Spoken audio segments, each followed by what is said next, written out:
What ruined religion for you? When I was sexually assaulted by another boy and I spoke to my pastor because I was afraid to tell my family. He asked me what I did to make the other kid have impure thoughts and tried to make it out to be my fault.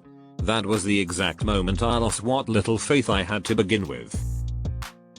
I was surprised to have to scroll this far to find the weird sex stuff. Mine was a child molester that was a youth group volunteer. He molested several children, all boys, and the church decided that they wouldn't do anything except say he couldn't work with kids anymore.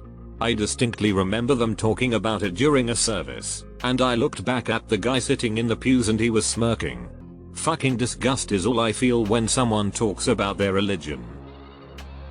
So many things, but the final straw for me was my church asking a homeless man to leave and not come back. He would sit and listen to the sermons, never bothered anyone, and always sat in the very back. I confronted my youth group leader and she defended the preacher. I hear stuff like this all the time and it's so infuriating. Like, what the fuck? Doesn't the Bible, doesn't your God, teach you to be kind and loving and selfless, to love people no matter what? I've only ever met one church leader, pastor, whatever in my entire life who lived by those teachings. I met him when I had already separated from religion, but he was truly a man of God if there ever was one. He was what Christianity should look like. He loved everyone, every single person, equally and unequivocally. His church was always open to everyone from all walks of life. He fed anyone who was hungry, would literally give you the clothes off his back if you needed them, offered wisdom and guidance and counseling services, never tried to push religion on you, just made you feel loved and accepted no matter what. His church was a haven to the homeless. He ran breakfasts every Saturday, cooked huge meals all the time, had gatherings on holidays, and let the homeless use the church for recreation, shelter, food, water, amenities. I don't think I'd have such of an issue with Christianity as a practice if more Christians were like him.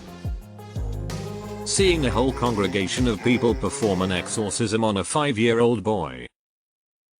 I was a teen youth leader at a Southern Baptist church I had been involved with for several years. During Sunday morning service one day, one of the deacons came from the children's church building next door and interrupted the preacher to whisper something in his ear. They both left immediately, and when they returned, were dragging a 4 or 5-year-old boy down the aisle who was screaming like a banshee.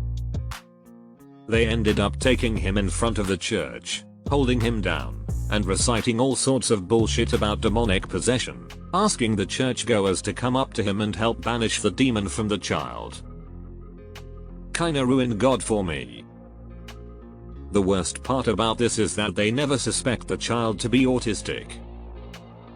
How agonizingly long and tedious mass was as a Roman Catholic kid. Stand up, sing. Sit down. Then kneel. Then stand again. Sing again. Sit down. Stand up. Kneel and pray. Then 30 minutes of droning from the robed guy at the front. Then stand up and sing.